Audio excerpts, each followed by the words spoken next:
Bonjour à tous les amis, on se retrouve aujourd'hui à 3. Vous avez vu Monsieur Font a changé, il est noir maintenant.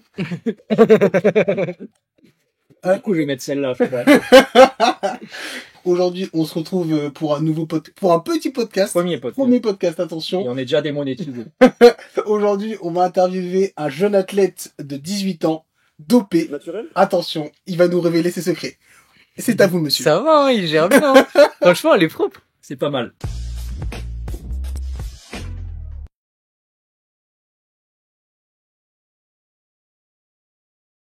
Salut à vous mes petits amigos.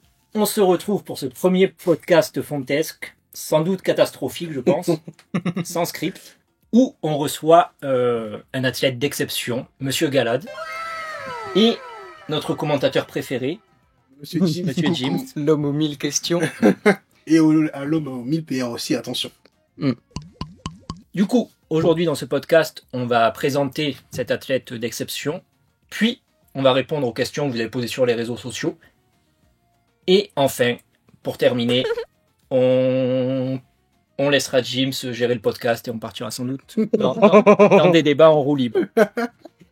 Si Non, mais non, il est aux commandes, c'est Et foutu. si jamais on déborde trop et que c'est pas monétisable, vous verrez cette partie-là en continu exclusif sur le Discord. Donc payez s'il vous plaît. Voilà, payez. Donnez-moi de l'argent. Galad, peux-tu te présenter pour les viewers qui ne te connaîtraient pas encore? Genre, au niveau temps de pratique, etc. Dis comment tu t'appelles déjà, ton âge, ton sexe, tes Tes pronoms. pronoms. Exactement. Bah, je m'appelle Galad, donc pronom il. Je suis attiré par les femmes, je pense. Vous voulez vraiment que ce podcast ne voit jamais le jour? Et je fais de la périodisation concurrente et de la méthode fontesque depuis 1 an et demi, bon un peu moins. J'ai 2 ans et demi, un peu moins d'entraînement. À côté de ça, du coup, je crée du contenu sur les réseaux sociaux et évidemment, j'ai quelques athlètes Naturel. coachés aussi sous méthode fontesque qui progressent en continu, comme tous les athlètes de la méthode, bizarrement. Quoi qu'en diront certains. Est-ce que tu peux nous dire tes perfs actuels? Alors, Notamment, tu étais powerlifter. du coup. Ouais. Majoritairement. Après, je fais quand même autre chose. Mhm. Principe même de la périodisation concurrente. Mais en squat, du coup, j'ai passé 190 kg en 1 RM et récemment Est-ce que 104. tu peux nous dire Ouais. ton poids du corps? Parce que ça, Ah oui. on l'a pas dit. Oui, c'est vrai. Actuellement, je suis à 63,5. Et ta dans ces taille? eaux-là. Ouais, allez, C'est allez. un sujet tabou. Allez, il faut parler, monsieur. Hein. 1m60. Il ment, 1m59. Il ment. Ah non, il ment. C'est vrai, on peut me donner le centimètre. Allez, attendez. Surtout, j'ai fait une décompression. J'ai Ouais, grandi. avec la décompression, il y a moyen de faire. Il a gagné quelques centimètres. Mais non, du coup, au squat, j'ai donc plus des 3 fois PDC avec 190 kg en 1 RM. J'ai passé aussi 180 x 2 en posé, donc ce qui annonce du bon. Au bench, j'ai 125, qui passe relativement bien, en soft touch et en sync. Et au deadlift, avec des straps, j'ai passé 215 kg dans le gym fontesque, du coup surcalibré. Et sans straps, je crois que j'ai 207,5. Sumo ou tradi? La question qui fâche. Sumo ou tradi, monsieur? Évidemment, sumo. Ah bon, ben ça compte pas alors. Et les perfs en tradi, ça Fausse. donne quoi? Je crois que j'ai 180 en tradi, 183, un truc comme ça. J'en ai pas fait depuis un moment, parce que c'est pas drôle. Ça fait des courbatures pas agréables. Et c'est dur. Ensemble, vous trichez avec le sumo, monsieur. Oui. Oui. Ah vraiment? Vous trichez? Oui. Oui. Naturel. Oui. Et après, en dips, traction. Dips, j'ai 63,5 kg en touch and go et 63 kg en posé. Mais pareil, pas fait depuis longtemps le 1 RM. Chin-up, j'ai passé une 30,5 kg to the moon. Donc il y a sûrement un petit peu plus. Pas la 35 kilos, par contre. Ne rappelez pas ces mauvais souvenirs. Curl strict, j'ai passé du coup 50 kg aussi assez facilement. Dans le home gym fontesque, on Aussi. précise. Avec la barre, La pire barre. la barre d'exception. Il y a quoi d'autre comme perf? Ou HP? OHP, je crois que je dois être à 53,5 en RM. Le Thrust. Non, j'ai un peu plus, peut-être 55.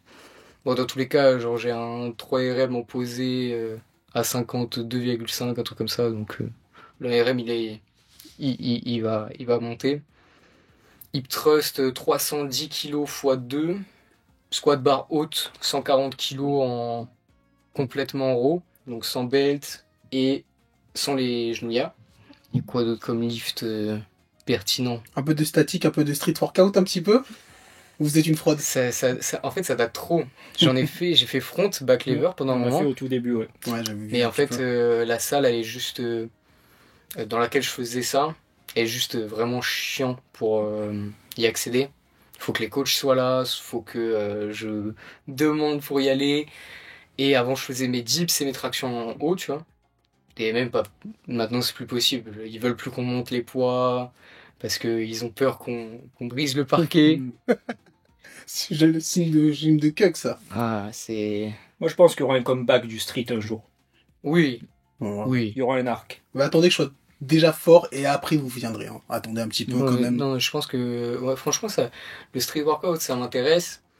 C'est juste que ça sera jamais ma priorité. Je pense pas que ça sera ma priorité par rapport au mouvement de power, au mouvement de force pure, entre guillemets, même si c'est de la force quand même. Mais. C'est quand même rigolo de lever des gros poids. Voilà. Et qu'est-ce que tu aurais comme objectif dans le futur? Par exemple en SBD déjà? Bon, en termes de perf, on va dire sur une période de temps assez restreinte, pas genre sur 10-20 ans, l'objectif, ça serait déjà d'atteindre les 200 kg au squat, évidemment, 140 kg au bench, les 3 plates, et un bon 250 kg au deadlift serait pas mal. L'objectif ensuite, ça serait d'atteindre les 600, donc juste rajouter 10 kg soit répartis sur les 3 lifts, soit sur un lift. Hein.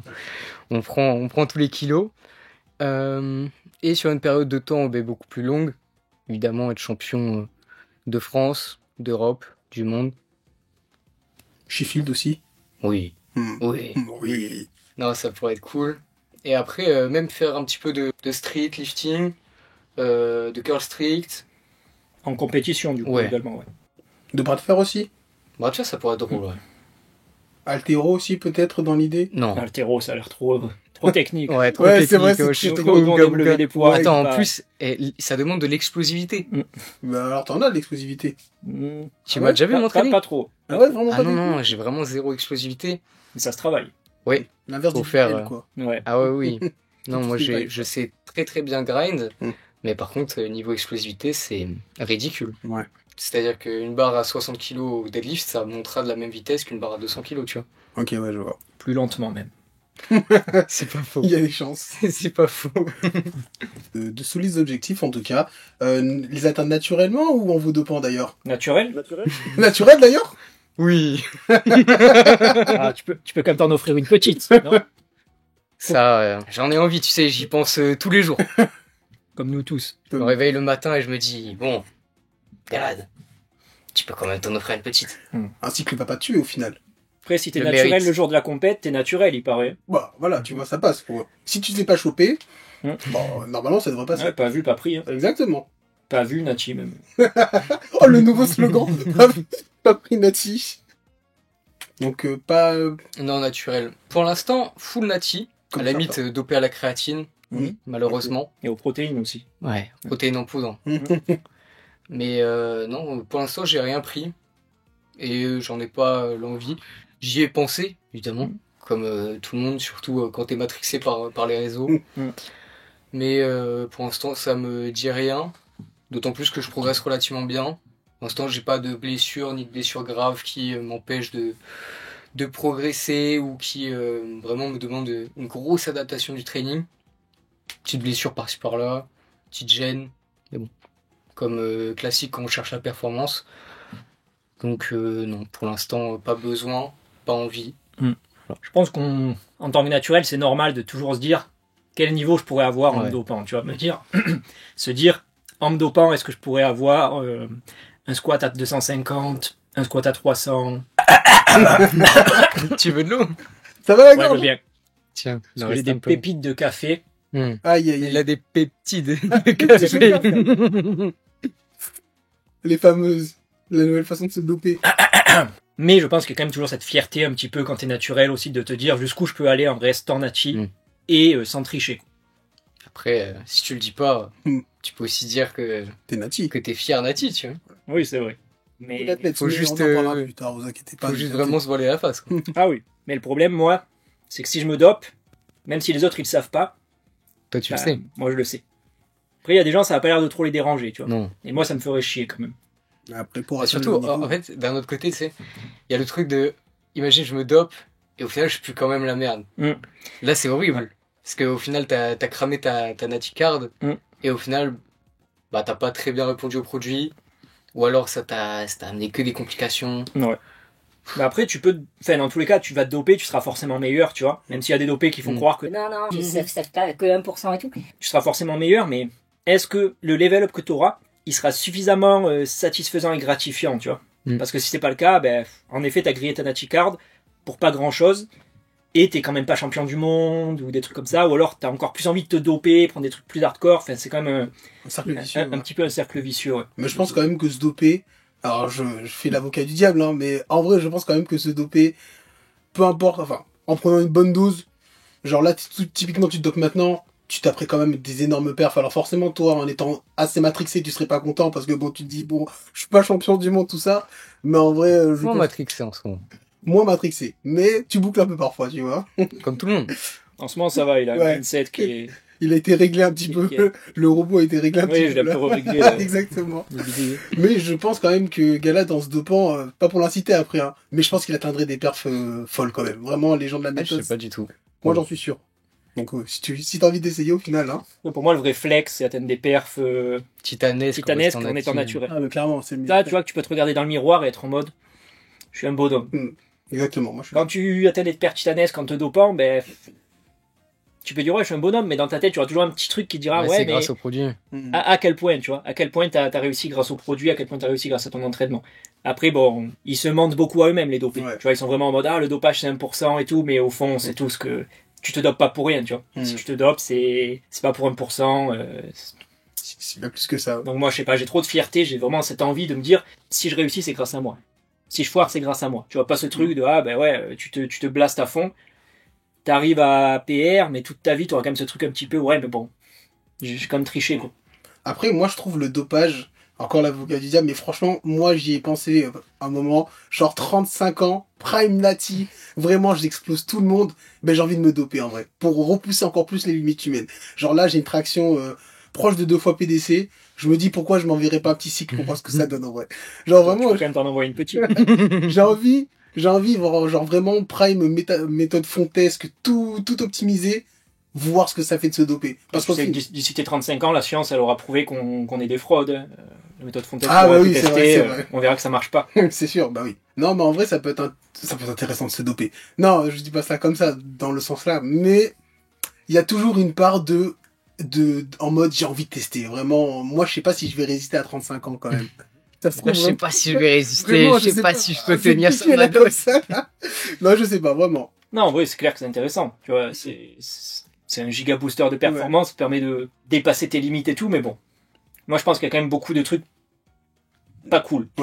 Notamment, l'addiction psychologique. Le fait qu'une fois que tu l'as fait, tu as plus trop le choix de redevenir nati, parce que si tu redeviens nati, tu seras frustré toute ta vie, parce que tu passes de surhomme à nouveau immortel, tu vois. Je sais pas. Moi, je me dis quand même, peut-être si plus tard, vers 45-50 ans ou quoi, je vois que ma testo, elle se casse la gueule, peut-être de prendre de la TRT. Ouais. Mais je pense que là, il faut être transparent quand même. Pas dire, donc je le dis pas parce que... C'est de la TRT, quoi. Voilà, j'ai une baisse de testo, donc je dis pas que je prendrai... Ah si, tu vois, faut être transparent. Ça reste du dopage. Du dopage légal, tout ça, mais... Oui, mais bon, ça reste, on va dire, t'as une aide extérieure que les autres mecs de ton âge auront pas. C'est sûr. Donc ça reste une forme de boost. Oh, bon, passe à la question suivante. Allez. Comment t'as découvert la méthode ? En vrai, je sais même plus. Ah oui, si. C'était pas avec la fumée ? Non. Non ? C'est avec Driss. Ah. Donc Driss, pour ceux qui connaissent pas, c'est un influenceur muscu. Et du coup, il avait fait une vidéo genre où il avait tapé un deadlift à 280 kg. Et du coup, j'étais tombé sur la vidéo YouTube. Et ensuite, j'ai commencé à le suivre. Et ensuite, j'ai commencé à le suivre aussi sur Instagram. Et sur Instagram, on voyait tout simplement s'entraîner. Et des entraînements assez différents. Il propageait aussi beaucoup d'idées antifragiles, renforcées dans des amplitudes assez extrêmes, etc.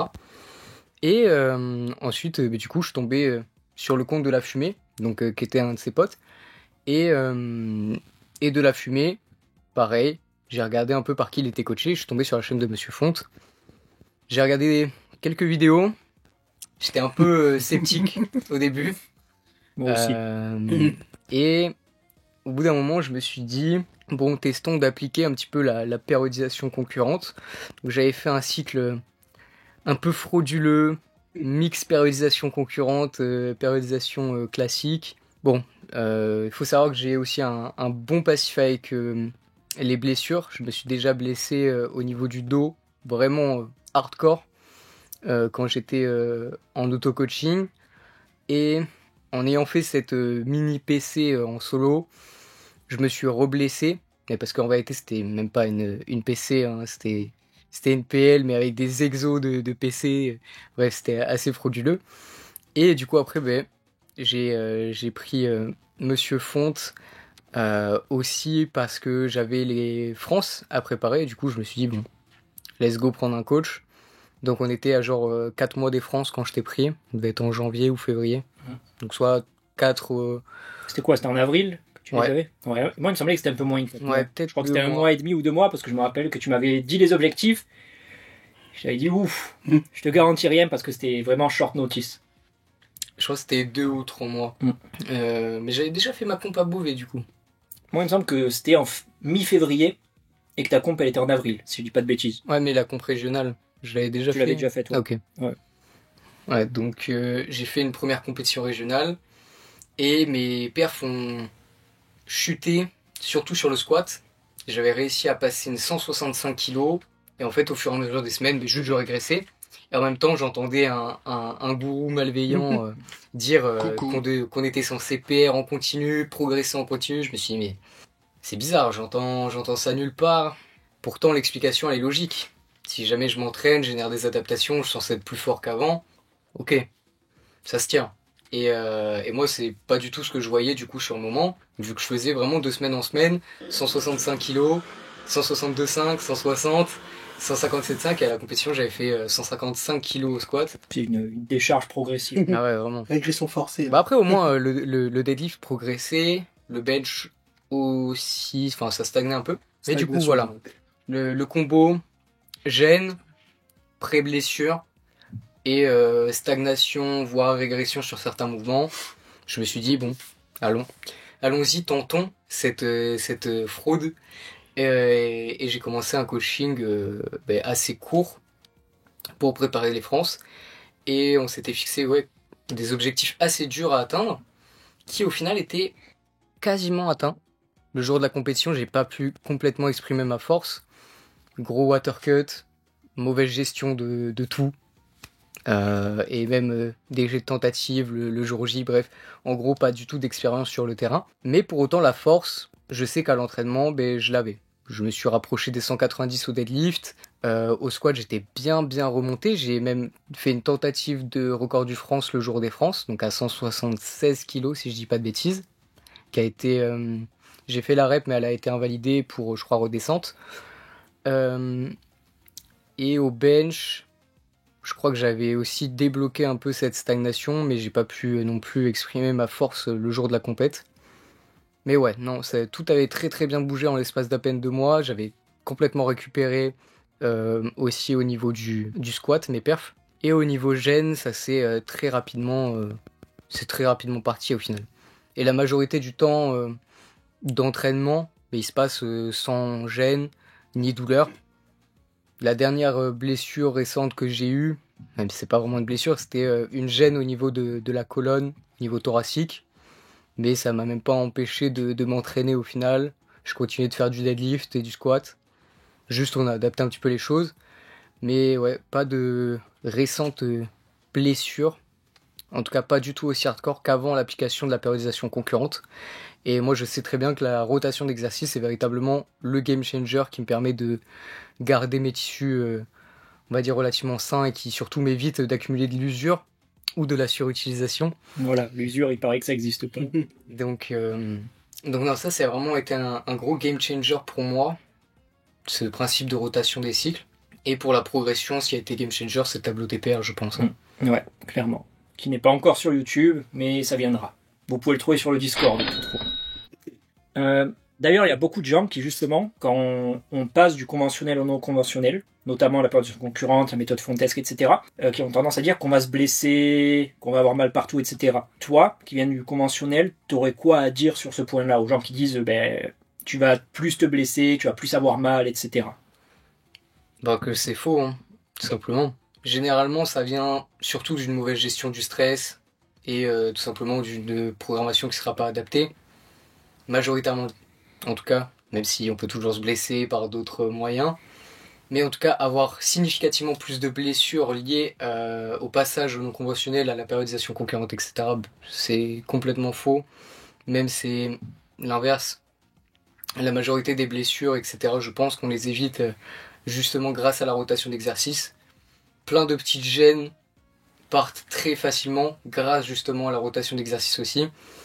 Ça permet d'avoir une flexibilité qui est vraiment énorme à l'entraînement, donc que ça soit au niveau de ce qu'on a envie de faire, mais surtout du coup pour ce qu'on parle là, donc des gènes.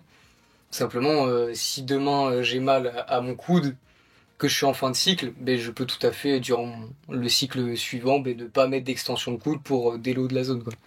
Donc et c'est... même à l'échelle du cycle, Mm. nous en fait, vu qu'on n'est pas dans une approche vraiment rigide et figée, tu vois, le fait, quand t'as mal quelque part, savoir s'écouter, ne pas faire l'exo, et ça pareil, c'est quelque chose qu'on voit vraiment pas dans le conventionnel, général. Enfin, en règle générale. Ou arrêter l'entraînement tout court et comme MPR juste après aussi. Ça fonctionne très très bien. Oui. Enfin, ça va dépendre des athlètes, ça on va dépend dire. des athlètes. Mais ouais, ça fonctionne très bien aussi. Ouais, non mais l'approche flexible, mais là ça rentre plutôt dans d'autres trucs de la méthode, genre les séries flexibles, etc. Où au final tu peux vraiment t'adapter au jour le jour par rapport à tout en fait. Ta capacité de travail, les gènes et enfin pas les blessures, mais comment tu te sens, comment tes tissus sont. Si jamais t'es bien courbaturé, si jamais t'es capable de beaucoup PR, d'en profiter, de vraiment abuser du pattern, ou si jamais juste t'es capable de faire une seule série productive. Tout ça, tu peux vraiment l'autoréguler, mais ça vient pas de la périodisation concurrente. Ça vient des autres choses. Flexible. Mm. Des fois, ton corps, il te dit non. Quand ton corps te dit non et que tu forces dessus, tu te blesses comme un con, quoi. Ouais. Tu le sais, ça. Ouais. Ah, mais c'est comme ça que je m'étais blessé au dos. Hein. C'était justement approche typique rigide. J'avais eu un gros up de force. Je prenais genre 2,5 kilos sur mon deadlift et toutes les semaines, tu vois. C'est-à-dire que en gros, c'était un truc genre le mardi j'avais du deadlift et le samedi j'avais du deadlift. Et le mardi j'avais du deadlift en double posé. Et genre le mardi, mon objectif c'était tout le temps de refaire la perf que j'avais faite le samedi. Donc genre je passe 165 kilos, ok, je passe 165 kilos en double posé. Du coup le samedi d'après, j'arrive à passer 170 kilos, ok, je passe 170 kilos en double posé. Et genre la progression elle était vraiment abusée pendant cette période-là. Et à côté de ça, j'étais en giga déficit calorique, enfin genre pas en giga déficit calorique parce que je me dépensais pas du tout. Donc 60 kilos de body weight, 1m60, tu te dépenses pas, t'as une maintenance qui est ridicule, tu vois. Mais du coup, je mangeais autour de moins de 1800 calories et en plus j'étais en vacances, donc les heures de sommeil c'était pas trop ça. Et le tout cumulé, durant une séance, je fais 175 kilos x 2 et genre j'entends un crack, tu vois. Et à ce moment-là, je le prends pas au sérieux. Déjà pour moi, il y a une vidéo sur TikTok, mais qui date, qui est même pas sur le même compte, mais où je dis ouais mec, je me suis chié dessus, tu vois. Parce que pour moi, je m'étais pas craqué l'os, tu vois. J'ai cru vraiment juste, vas-y, j'avais pété pendant mon deadlift, tu vois. Et en fait, je fais ma première série, du coup le genre giga PR 175 x 2, waouh, titanesque. Je fais ma deuxième série, là je commence à sentir que ça tire. Troisième série, vas-y, je la fais. Mais je la fais, après je suis au sol. Je suis au sol, je suis obligé d'être allongé, tu vois. Et j'avais 5 séries à faire. Je fais ma quatrième série. Mon Dieu. Et toujours RPE, je sais plus, genre ça devait être RPE 9 ce jour-là, donc vraiment toutes mes séries, je les faisais, j'essayais de viser le RPE 9, toujours avec la même charge, machin. Et du coup, ultra mal, je m'allonge, j'y retourne, je sors de la série, je suis explosé, je peux plus bouger du tout. Genre je m'allonge juste à côté de la barre, tu vois. Je prends mon temps de repos comme ça, et au bout de 10 minutes, je me lève et je fais ma 5e série, tu vois. Et je repars mort. Vraiment atomisé, j'avais le dos en compote. Je me souviens, j'étais sur mon vélo, tu vois, en train de rentrer. Les larmes aux yeux, tu vois, de douleur. de douleur véritablement. Et juste dans ma tête, il y avait un seul truc qui disait, ouais, mais c'est normal, tu vois. Si tu veux être champion, tu dois te la donner, tu dois avoir mal, tu vois, c'est normal d'avoir mal. Et genre vraiment, c'était l'une des douleurs les plus hardes que j'avais jamais eues. Et c'est simple, le lendemain, je ne pouvais plus bouger. Genre mon dos était bloqué. Je sais pas à combien de degrés de flexion c'est, mais genre à peu près ça, tu vois. Je me penchais à peine que j'avais une douleur atroce. Mais vraiment atroce. Et forcément, je m'y connaissais déjà beaucoup moins qu'à l'heure actuelle, côté traitement des gènes, des blessures, etc. Donc je bougeais pas beaucoup non plus, tu vois. Pour moi, il fallait que je me repose. Bon, ça n'a pas très bien marché. Et quand j'allais à l'entraînement, c'était dur. Et vu qu'en plus j'avais cette mentalité assez rigide, ben il y avait marqué du squat dans la prog. Je voulais faire du squat, tu vois. Donc je vais sous ma barre de squat, 20 kilos, torture. Donc je me dis, je peux pas faire de squat. On va essayer de faire du squat barre haute. Même si ça me fait chier parce que c'est pas le squat barre basse que j'avais mis. C'est pas le squat French low bar, tu vois. Mais du coup, j'essayais de faire du squat barre haute. Et pareil, je me souviens, je pouvais vraiment descendre en El Campeón, tu vois, 1/8 de squat. Et ça m'atomisait le dos. Du coup, après, je me dis, bon, bah, on va tester de faire de la presse à cuisse. Parce que je sais que sur la presse, mon dos, il peut un peu s'arrondir. Et peut-être ça va me faire du bien de faire bouger la zone, tu vois. Et pareil, la presse, c'était impossible. En fait, je suis allé à m'entraîner avec ma copine. Et juste, je pouvais rien faire.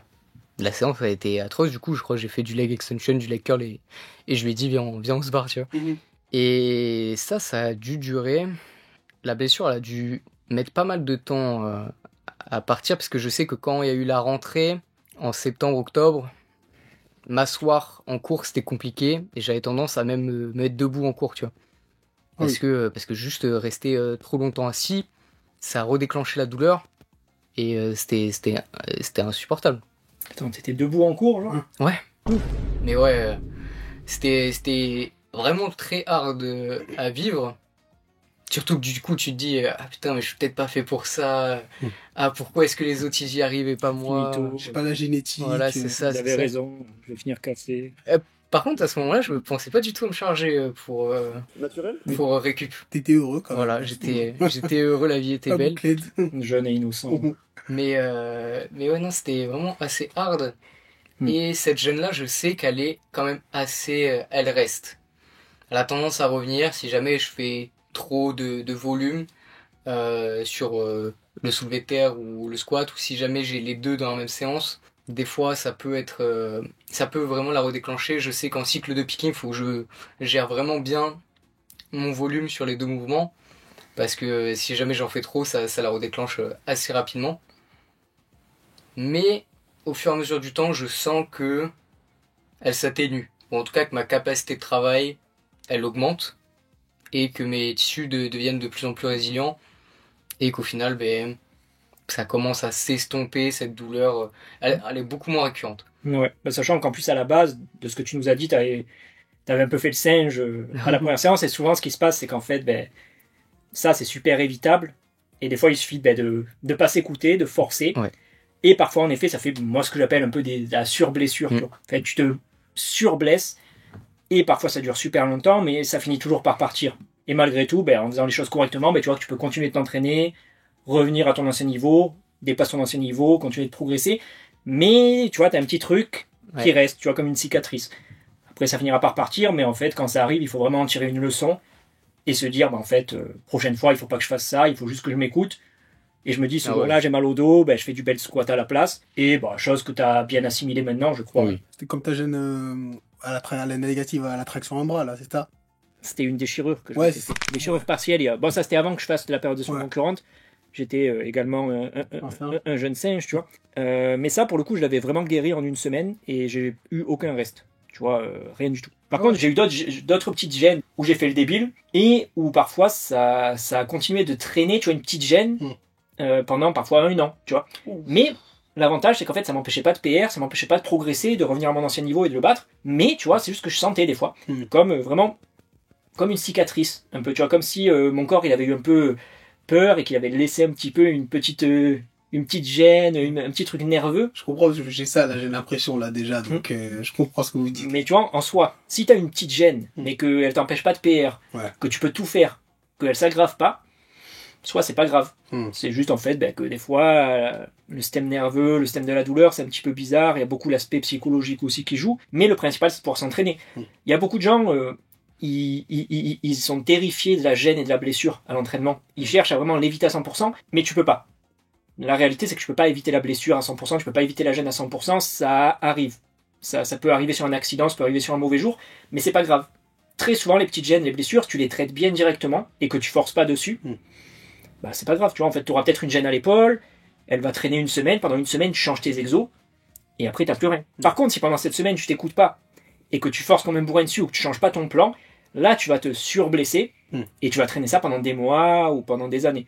Mais avoir des petites gênes à l'entraînement, quand tu cherches tout le temps à aller à l'échec, ou à dépasser tes limites, ou que tu es un athlète de performance, ça fait partie du game. Mais c'est pas du tout problématique. C'est juste qu'il faut savoir s'adapter, s'entraîner, et en fait, c'est une partie de l'entraînement.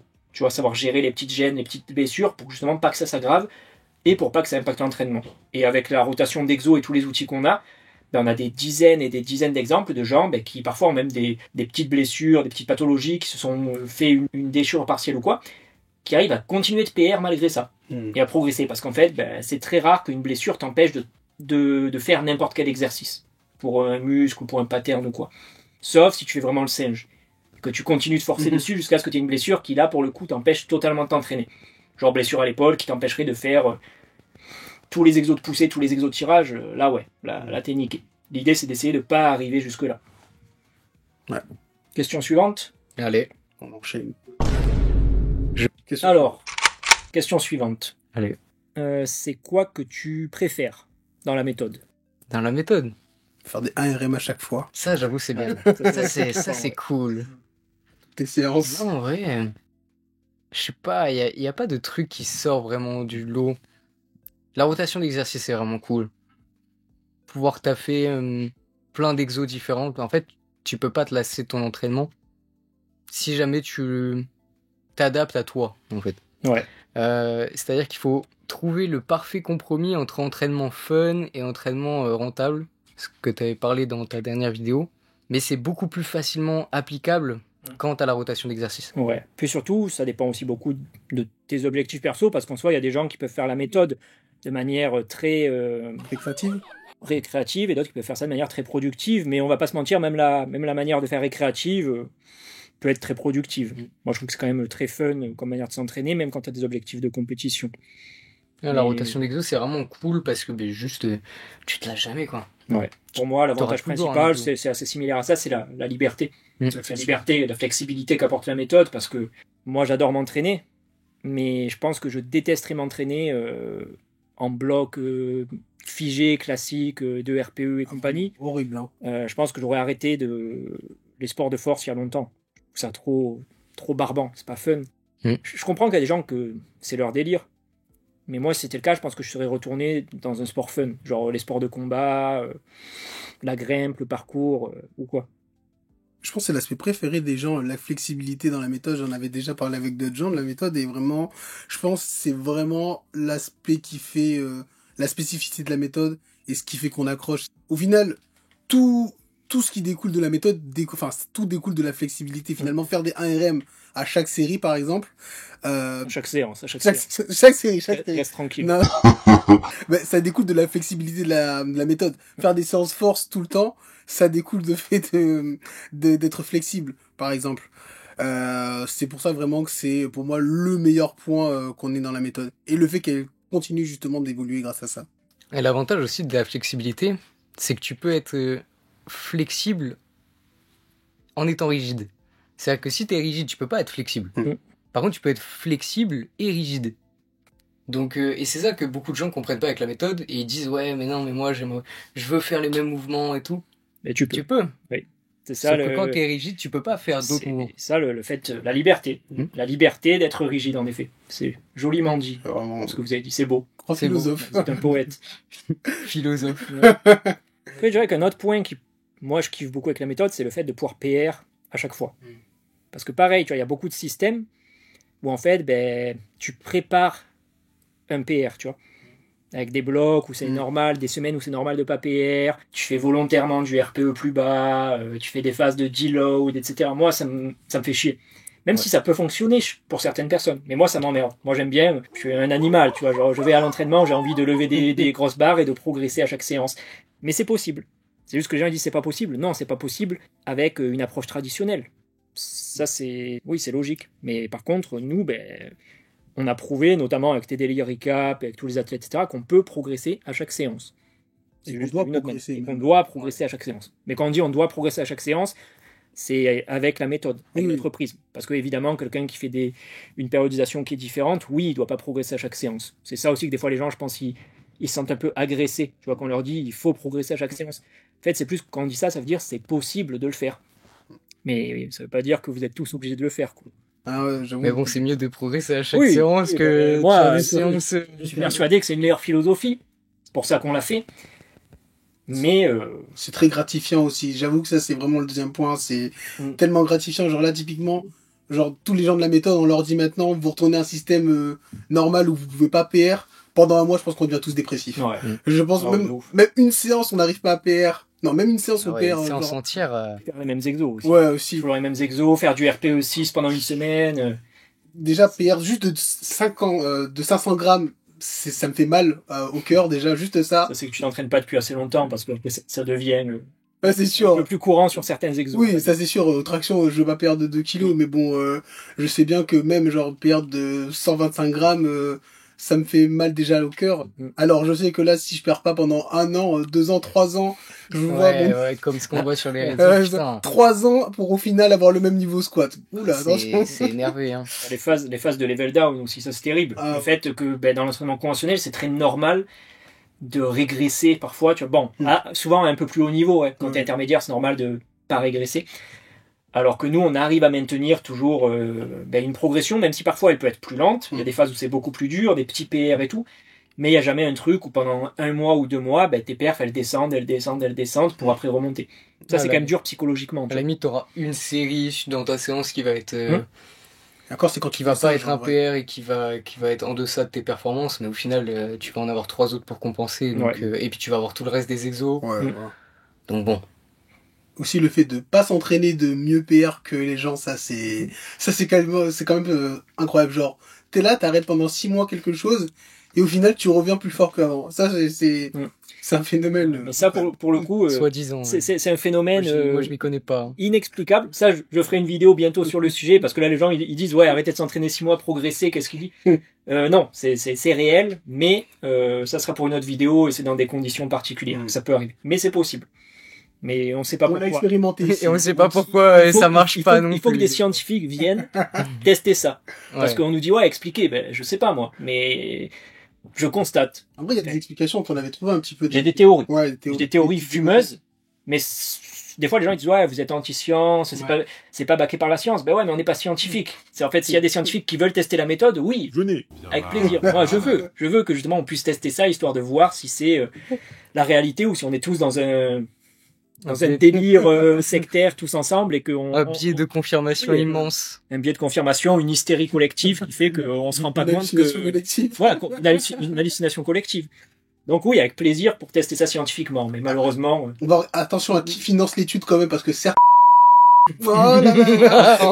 Il dérive, ça. Ouais, c'est sûr. Mais bon, attention à qui finance les études quand même. Hein. Certes. Et c'est quoi que tu aimes le moins dans la méthode? Ah ouais, ça c'est une bonne question. On est objectif ici. on traite le mauvais aussi. C'est que j'ai jamais pensé en vrai. Hein. Si tu as jamais pensé, ça veut dire qu'il y a rien que tu détestes. Bah ouais, C'est parfait. Mais c'est le truc en fait. Moi, je sais ce qu'il pourrait dire. Si, c'est bon.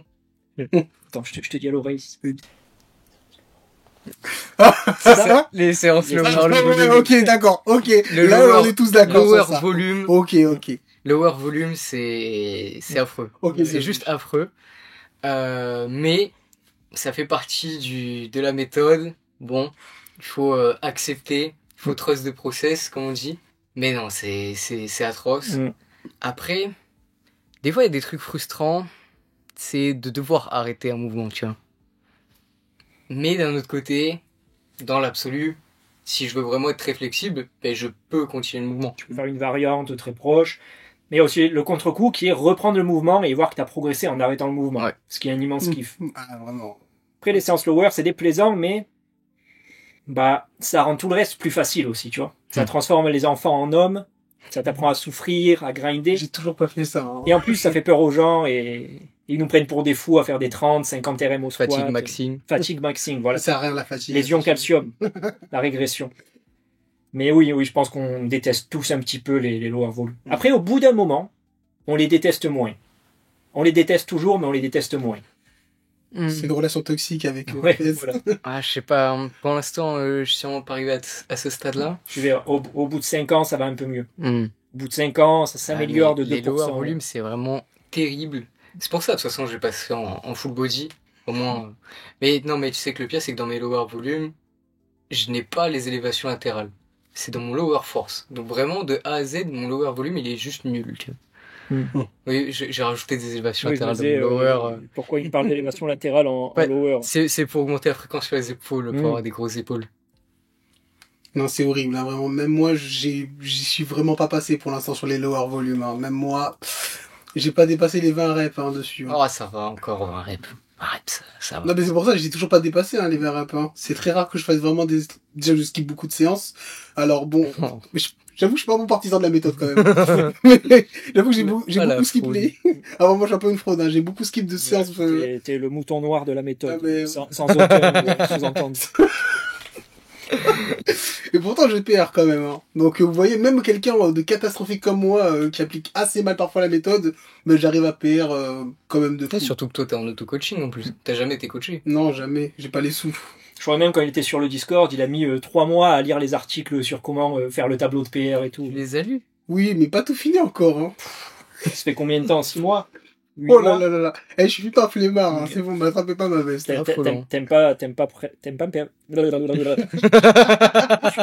T'aimes pas parfait. J'avoue. Ouais. J'aime pas, en fait. Mais hyper. Oui, mais bon, il aime pas encore plus parfait, tu vois.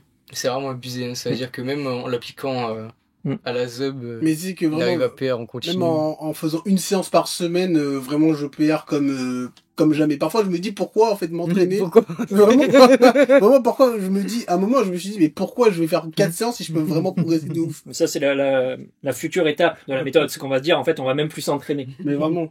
C'est fou, quand même, ça. Mais c'est vrai ce que tu dis. Bon, toi, t'appliques pas correctement tous les trucs de la méthode, mais il y a pire. Je sais que des fois, il y a des gens sur Insta qui m'envoient des vidéos en mode, waouh, je me suis mis à la position concurrente ou à la méthode et tout. Je progresse de ouf à chaque séance, c'est trop bien et tout. Je stagnais depuis 6 mois et tout. Et ils me montrent ce qu'ils font. Je suis en mode, oula, t'as pas bien compris en tout cas. Mais le peu que t'as compris, ça a suffi à te... Ça, c'est fou, quand même. à te débloquer. Mais bon, en même temps, des fois, il y a des trucs, c'est tellement simple et évident. Enfin, je trouve avec la méthode, tu vois. Mais les gens le font pas parce qu'en fait, personne leur a dit, des fois, c'est des concepts tout cons. Et le simple fait de rajouter ça à tes entraînements, ben, boum, ça suffit à te débloquer. Genre, pour moi, la rotation d'exo, par exemple, c'est game changer. Même s'il y a beaucoup de gens qui disent, ben non, tu as moins de spécificité, tu progresses moins et tout, mais dans la réalité, souvent, il y a aussi l'aspect gêne et blessure qui joue beaucoup.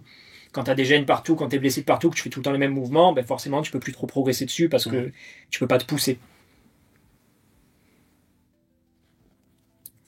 Petite minute de silence.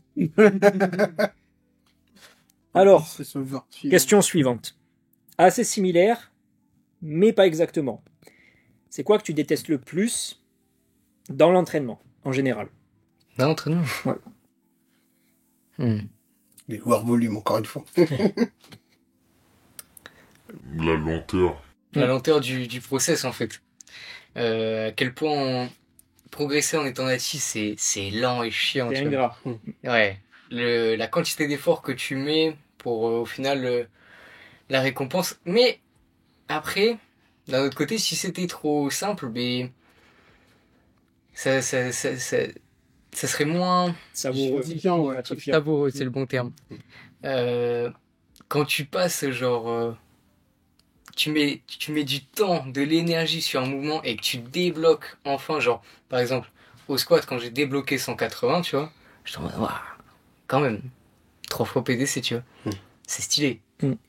Ouais. Et- C'est hyper gratifiant, tu vois. Ouais. D'avoir mis autant de temps et d'efforts, réussir à débloquer.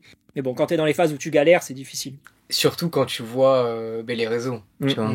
À La côté de boucle. ça. En fait, la partie la plus chiante de l'entraînement, c'est les autres qui s'entraînent et qui progressent plus que toi. Non, en vrai, j'ai pas vraiment de trucs dans l'entraînement même qui me saoulent, tu vois. Bon, évidemment, faire 50 reps, c'est relou. Mais même ça, en soi, tu peux trouver une... Puis, en fait, même si tu PR sur ton 50 RM, quand tu fais un plus 9 kilos sur ton 50 RM, parce que justement, c'est ton 50 RM et que c'est facile de PR plus 9 kilos, ça reste marrant, tu vois. Et ça reste challengeant, et tu peux toujours retrouver, en fait, des trucs pour dire que ben, c'est pas chiant, c'est pas nul, et que t'aimes bien, au final, quand t'es un petit peu moins... focus sur juste c'est marqué 50 RM, tu vois. Mais non, dans l'entraînement même, y a rien qui me saoule véritablement. Ça, ce qui m'aurait saoulé avant, ça aurait été d'être trop rigide, tu vois. Mais là, en fait, rien que j'ai passé une semaine ici, tu vois, et je me suis rendu compte qu'en fait, bah, on peut vraiment être beaucoup plus flexible, alors que je suis flexible, tu vois, mais faire des conneries, tu vois, à côté. Ouais. Juste s'amuser, en fait, être un petit peu à la récré, tout en taffant aussi, tu vois. Avoir les deux, et ça, c'est vraiment, vraiment kiffant. Ouais, tu as vu là, pour mettre un peu le contexte, là, on s'entraînait ensemble trois séances. Ouais. Et en gros, t'as fait quand même des gros PR bien productifs, Oui. tu vois. Il y a eu des bons RM et tout. Mais on a aussi testé des trucs fun entre les séries, des trucs marrants, même des fois des variantes d'exo que t'avais jamais fait et tout. Mais malgré tout, le taf, il est fait, tu vois. C'est vraiment, t'as fait les PR, etc. Mais à côté, tu peux un petit peu t'amuser. C'est ça que beaucoup de gens n'arrivent pas à comprendre. Quand on leur parle de s'amuser à l'entraînement, de faire des trucs un peu débiles et tout, Et eux, ils ont tout de suite ils l'image de imaginent, voilà. SOA, en fait. c'est ça. Petite dédicace Aïe, à aïe, SOA, aïe, aïe. qu'on adore. Hein. Le singe Oui. originel. Ah carrément. non, SOA, ses exos, ses entraînements, ils me régalent. Hein. Dans la méthode Fonde, nous sommes très proches. Nous partageons tout. Moi, te connaissant, ouais, j'aurais dit que c'était ça qui te... Enfin, pas l'entraînement lui-même, mais plus peut-être la comparaison aux autres, qui peut être... Ouais. Avec les réseaux, c'est compliqué de se comparer parce que il y a toujours meilleur que soi, il y a toujours plus gâté que soi, il y a le dopage. Il y a le beaucoup de fake gens... aussi. Il y a le fake, il y a aussi le fake. maintenant. Voilà, de plus en plus. Ah. Les fausses plates calibrées, etc., etc. Et c'est pour ça que malgré tout, avoir un entraînement, je pense, fun et ludique, ça aide beaucoup, tu vois. Parce qu'on n'est pas juste dans ce truc des résultats. Et moi, je trouve que ça a tendance à rendre l'entraînement un petit peu plus simple à tenir. Notamment l'entraînement naturel, quand tu commences à être élite ou élite mondiale, etc., que c'est beaucoup plus laborieux. Il faut, enfin en tout cas, moi, c'est la philosophie que j'ai, que l'entraînement reste un minimum fun et agréable sur la durée. En fait, le truc un peu cliché à la con, enjoy the process, il faut aimer le voyage et pas la destination et tout le blabla. Quoi.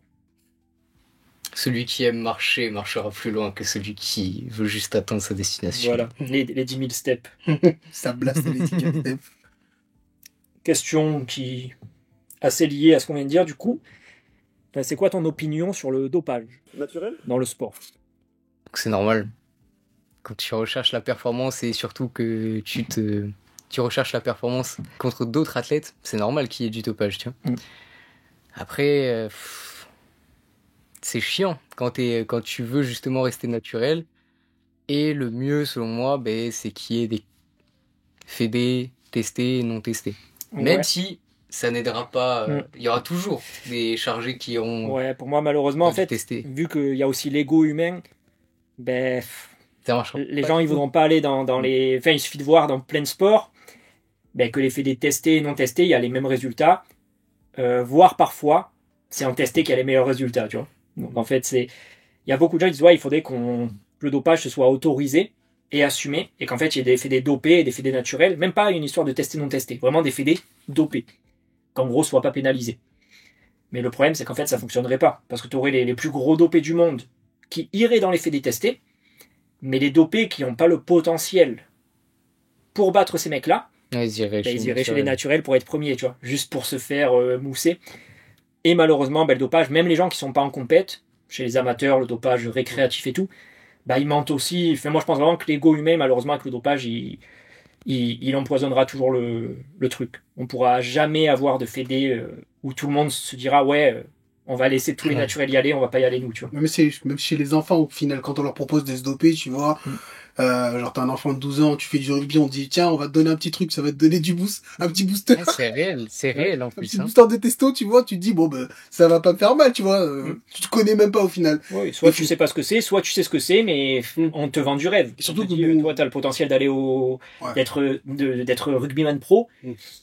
Ça donne envie. T'as 12 ans, quand t'as 12 ans, t'es con, tu vois. Enfin, il y a certains, même après, ils restent cons, mais quand t'as 12 ans, c'est l'âge où tout le monde va se mettre à être hyper influençable, fumer des clopes, etc. Forcément, on te dit, ouais, si tu prends ce produit, tu peux devenir riche et célèbre.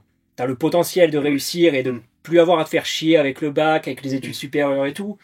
C'est compliqué. Moi, je pense qu'à 12 ans, si j'avais eu le potentiel et qu'on m'avait proposé un truc comme ça, il y a de fortes chances que je me serais laissé influencer, je pense. Surtout qu'on te dira pas les risques, on va pas te dire bon ben tu vas mourir à 30 ans, tout ça. Tu vois que le côté magique. Tu dis que les avantages, genre. Oui. Mais moi je me suis quand t'es ado, souvent la plupart des ados, tu penses pas trop à ta santé ni à ta mortalité, tu vois. Comment tu fumes tout ça. Bon. C'est un mec de 40 ans, ouais, il va peut-être plus réfléchir au long terme. Un mec qui a des gosses à 40 ans, il va peut-être dire ma santé, faut que je fasse attention. Quand t'es ado, moi en tout cas, la plupart des ados que je connaissais, t'as l'impression d'être immortel, tu vois. Ouais. Tu penses pas quand t'auras 50 ans et que t'auras des problèmes de santé, tu t'en bats les couilles. Toi, tu veux la gloire, les filles, l'argent, et voilà. Surtout la Jawline. Et oui, par contre, le dopage des petits rugbymen adolescents qui ont du potentiel, c'est super réel. Moi, je sais que dans mon collège, j'en ai eu plusieurs, c'était ça. Et à 12 ans, ils se retrouvaient avec des physiques de mecs de 45 ans, hyper baraques. Dopage naturel, attention, on a plus de testo quand on est jeune. Et il y en a même, du coup, qui est devenu rugbyman pro. Tu vois, donc malgré tout, oui, tu vois, ça fait partie du process un petit peu. C'est important le dopage, en final. Il y a des dopés à 12 ans, mais il n'y a pas de dopés en IPF, tu sais. Voilà, tu vois. Les dopés, c'est que chez les amateurs, que chez les nuls. Mais par contre, à haut niveau, non. Ouais. Non, pas possible. Quand tu te dopes, c'est que vraiment, t'es vraiment nul. Va dans la FSD. En fait, les meilleurs athlètes, c'est que les naturels. Ouais. C'est le plus logique, tu vois. C'est plus logique que naturel, tu sois plus fort que les dopés. C'est sûr, non. Dire l'inverse, c'est être rageux. En plus, il y a des tests antidopage. Ah oui. Ils font des contrôles inopinés. Oui, voilà. Il n'y a aucun moyen de contourner. Vraiment, aucun moyen. Impossible. Ça n'a jamais été fait par personne. Vraiment. Non, mais... Il n'y a pas de tuto sur YouTube. Non, il n'y a pas de tuto sur YouTube pour contourner les tests antidopage. Ni sur des forums. Ouais, voilà. Non, ça n'existe pas. Il n'y a pas non plus des molécules qui ne sont pas testées. Ouais. Il n'y a pas d'athlètes non plus qui ont dit qu'ils avaient contourné tous les tests antidopage dans leur carrière. Voilà. Non, c'est pas vrai. Il y en a qui sont dopés 5 ans, qui ont arrêté, et puis voilà, tu vois, tu ne retrouveras rien. Bah, Oui. Bah ouais, voilà, ils sont jamais dopés au final, tu vois.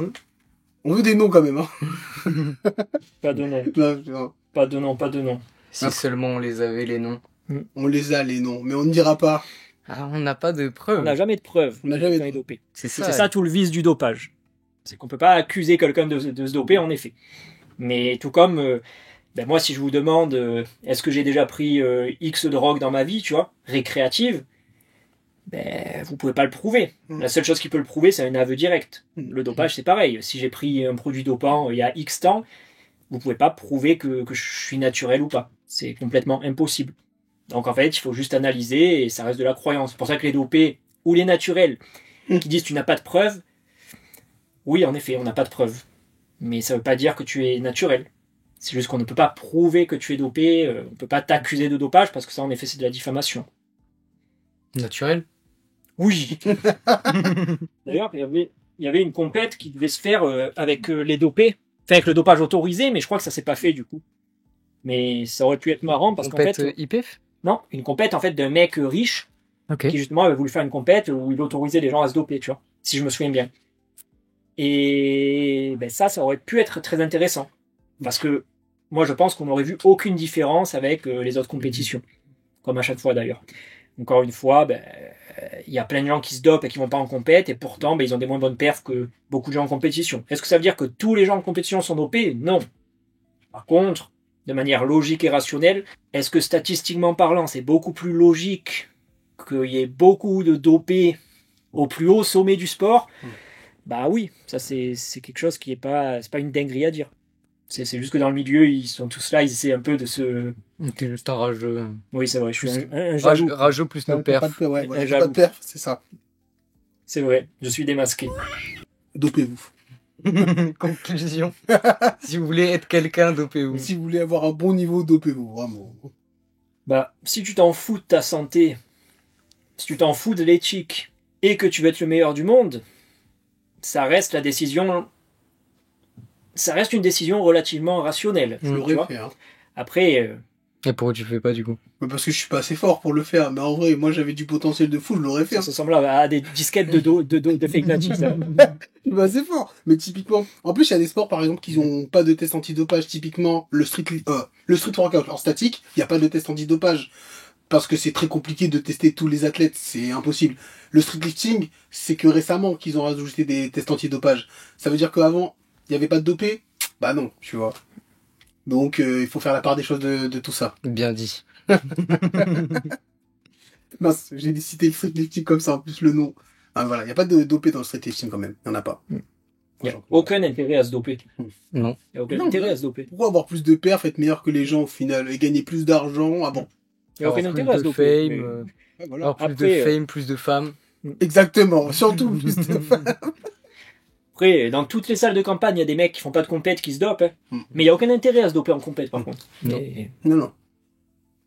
Alors, question suivante.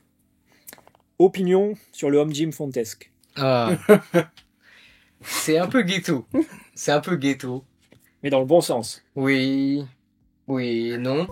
Ça dépend. Ça dépend. Ça manque d'une poulie en fait. Ouais. Ça manque d'une poulie. Je suis désolé, franchement, la poulie, ça serait vraiment masterclass à rajouter. Après, ça manque de moyens pour faire les jambes aussi. Genre, forcément, adducteur, c'est impossible à taffer en home gym.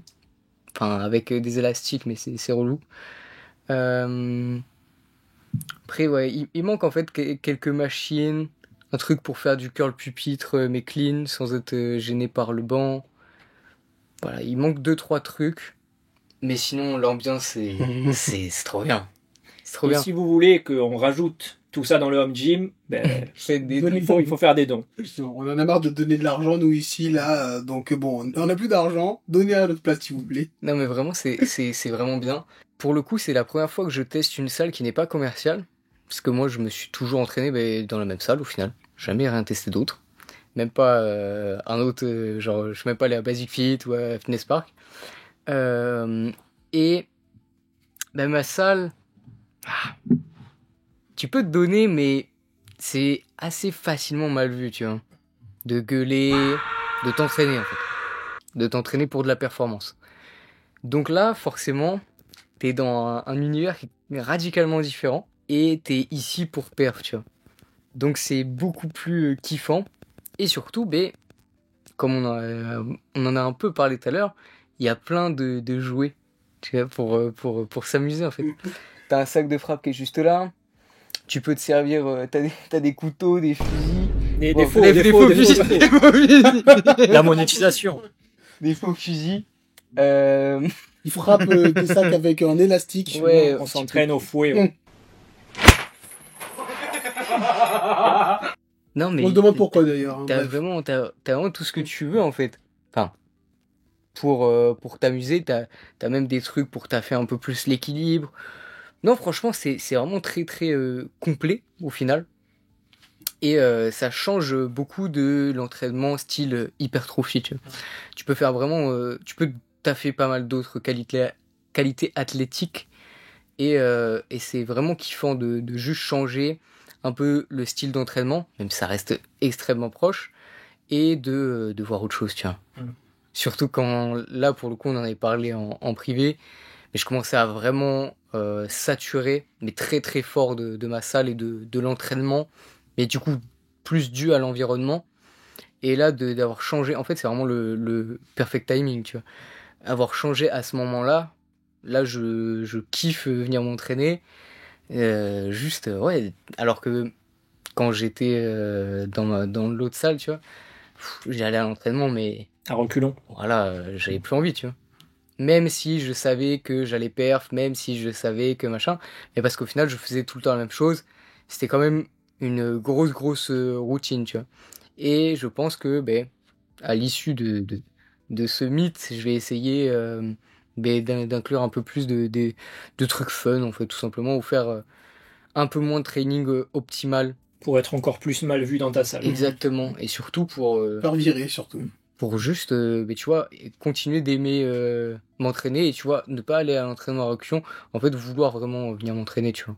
Parce que c'est bien d'être optimal côté hypertrophie et prise de force, mais je suis quasiment sûr que si tu prends pas de kiff au training, tu vas juste moins t'investir et au final, tu n'auras pas. Être moins Ça sera moins optimal, tu vois. Vraiment, je suis Ouais, d'accord. c'est ça que des fois être moins optimal, c'est plus Plus optimal, optimal. sur la durée. C'est pour ça que Ouais. je change tout le temps d'exo, personnellement. C'est peut-être pas très optimal, mais au moins, je kiffe. Ben, en soi, le mec qui s'entraîne de manière pas optimale, mais pendant 10 ans, il va plus loin que le mec qui s'entraîne de manière optimale, mais qui arrête au bout de 8 mois parce que ça l'a saoulé et qu'il est dégoûté, quoi. Bon, c'était une bonne réponse, ça va, j'accepte. Je vais pas te faire virer, c'est bon. On peut passer aux questions des abonnés, Ah, les fameuses. les fameuses. Ça va, ils sont restés assez sages. Ok. Tant mieux. Alors, première question de Olep, Kid de l'avenir en power pour la saison 2025-2026. Quid plutôt, non? Kid. Kid. Il m'écrit Kid, je dis Kid. Ça veut dire quoi, Kid? Quid, Qu'en normalement. est-il, non?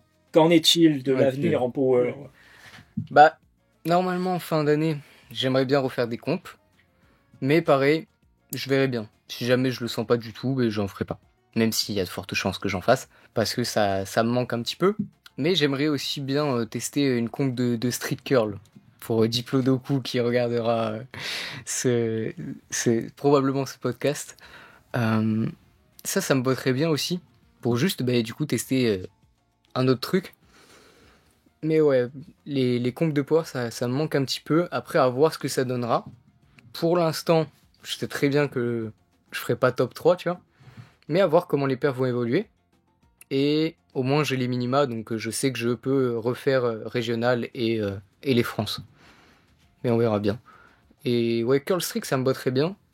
Après, street, pas l'année prochaine, tu vois. Peut-être un peu plus Ouais.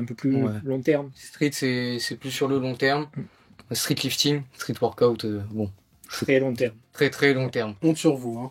Pour les 30 ans. Ok. Alors, question anonyme. Pourquoi le powerlifting et pas du strongman? Et c'est tout. C'est la fin de la question. Il n'y a pas quelque chose que j'ai retiré et censuré. C'est la question complète. Ok. T'es sûr? Oui, je suis sûr. T'es Ok. sûr, hein? Ouais, certain. Pourquoi le power et pas le strongman? Bah, tout simplement parce que les influences que j'ai eues, c'était du power. C'est-à-dire que moi, j'ai commencé le training, enfin, commencé entre gros guillemets chez moi, avec du coup, juste, genre, je faisais du sac de frappe pour augmenter le cardio et genre, de la corde à sauter. Et en même temps, j'avais acheté une haltère de 4 kilos. Et genre, je faisais des mouvements à la con, je faisais des pompes, etc. Et ensuite, j'ai acheté une haltère de 10 kilos qui était giga lourde. Et voilà, j'ai commencé comme ça. Et en fait, le truc, c'est que ben, dans les musiques que je mettais, c'était très souvent des edits. Et des edits genre Lex Little, David Lade, etc. Et dans ces edits-là, t'avais les mouvements de SBD, tu vois. T'avais le bench, t'avais le deadlift, moins souvent le squat. Mais t'avais très très régulièrement ces mouvements-là et c'était toujours avec de la giga hype. De toute façon, les Américains, tu vois. Et en fait, bah, juste, je les voyais passer des giga PR sur ces mouvements-là. J'étais en mode, waouh, ça a l'air trop bien. Et le temps est passé.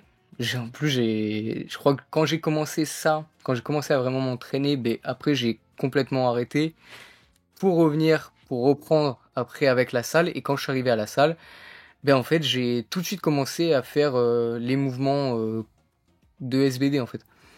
J'avais du squat, j'avais du développé couché et j'avais du deadlift parce que je savais très bien que c'était pas des mouvements dangereux, tu vois. parce que tout le monde les fait. Même si c'est pas la bonne explication, mais à l'époque, c'est cette explication-là que j'avais. Si tout le monde le fait et que tout le monde se blesse pas, c'est que c'est pas des mouvements dangereux. Il suffit juste d'être progressif. Et du coup, j'ai commencé avec ces mouvements-là, et juste, c'est des mouvements que j'ai répété, et que, en fait, je kiffais, tu vois. Au début, c'était un peu plus pour le fun. Je me souviens que, quand j'ai commencé la muscu, le vendredi, c'était le vendredi du deadlift, tu vois. Et en fait, on regroupait tous avec mes potes, et on faisait du deadlift. On était tous gaze, on avait tous genre 100, 110, 120, et c'était ouf, tu vois, pour nous. Déjà, quand on a passé la barre des 100, la barre des 120, des 130 et tout, c'était des 3 plaques aussi. C'était incroyable. Mais ça restait des perfs, en vrai, un peu gaze. Mais ouais, ces rendez-vous deadlift le vendredi, c'était vraiment des masterclass. Et en fait, je kiffais faire les mouvements. Je kiffais évoluer sur les mouvements. Je kiffais en apprendre plus sur les mouvements, comment les optimiser, comment développer plus de force, tu vois. Et j'ai continué de les faire, et en fait maintenant c'est mes mouvements favoris. Donc je pense que le strong ça pourrait me plaire, mais je n'ai aucun moyen d'en faire dans ma salle, tu vois. Ma salle elle est toute petite, il n'y a aucun matos de strong. À la limite ça peut se bricoler avec certains mouvements qui peuvent se faire. Des trucs qui ressemblent un peu, genre peut-être du full Zercher squat et tout, mais bon ça reste de la simulation, c'est pas du tout pareil que le matos de strong, quoi. Tu peux, on va dire, développer une base, peut-être. Mais ouais, ce serait vraiment du gros bricolage, je pense, tu vois, dans une salle comme t'as toi. Mais... Puis après, il y a un autre truc, enfin, strong, ça a l'air super cool. En récréatif aussi, tu vois, genre avoir plein de cailloux à soulever et tout. Moi, j'aimerais beaucoup.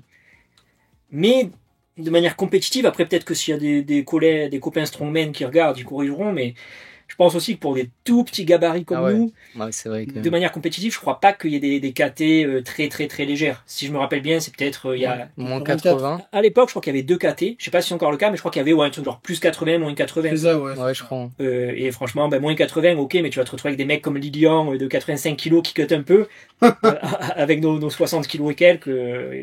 Sauf si tu vas vraiment pour l'expérience, tu vois. Mais pareil, en plus quand t'as des petites mains, c'est le sport quand même de bonhomme.